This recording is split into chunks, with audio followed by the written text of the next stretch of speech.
Hey Corbanth fans, Corbanth here. I'm going to show you how to actually work your ROTS Flex V2. There's a couple of different chassis for this, so let me show you how this works. We have what's called a standard chassis, and then we have one that has a crystal reveal. I'm going to show you today, this is the standard chassis. So you unscrew the back end, and you don't mess with the pommel cap. This is a vented pommel cap, so the sound escapes. So you open this up.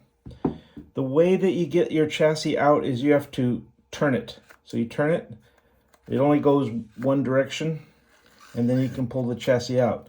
Now there is a groove here in the chassis, so that's why when you go to put this in, you can't put it in directly where the buttons are under here. What happens is you have to kind of put it in at an angle, and it won't go in any direction until you hit the groove.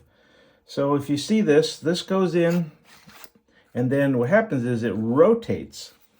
So what's going on is it goes in like this, and then it rotates to be underneath this here. This is your button. And so let me put this, let me show you how this works first. This is the button to turn on the chassis. This is your battery. One thing that's very important is make sure you charge this battery overnight when you first get the Saber. It's very important.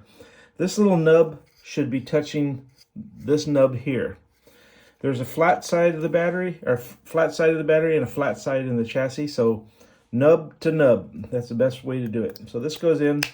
I'm not the Jedi I should be. And you'll hear it turn on. You can turn it off if you want it off. You can turn it on. I pledge myself to your teachings.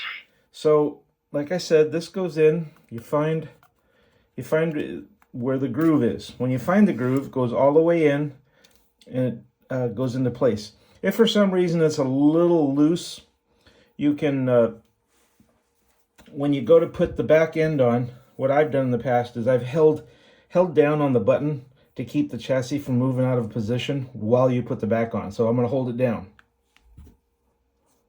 From our experience, the greatest danger to the multiverse, it turns out, is Doctor Strange. Okay, so now it's in place. The way you can tell is this area right here and this area right here activates the two different parts. So push this area.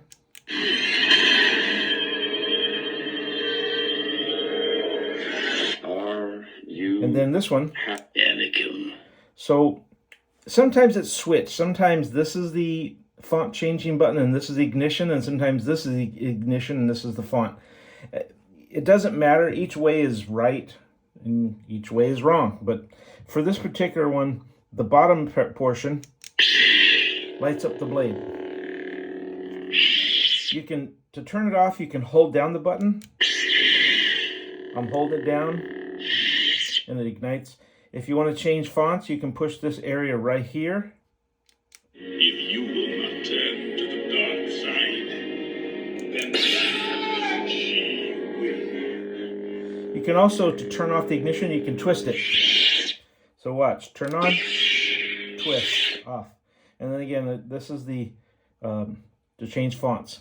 It's just Ben these days. Now, you don't want to push it in the middle, because if it does, it might press both buttons at the same time, and it'll put you into a volume control menu that allows you to change the volume.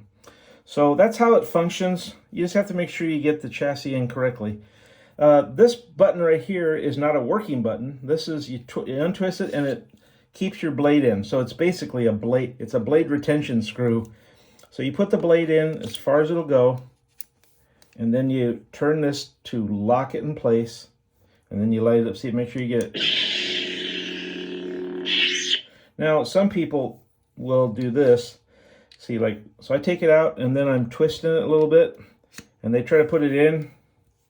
And of course, the blade's not in all the way because this is locking. This is keeping it. So I move this out. Now it'll work.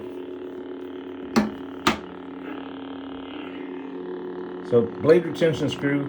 This screw does nothing, and that's pretty much all you need to know on how to work it. If you have any questions, you can email into us. Thanks for watching. Have a great day.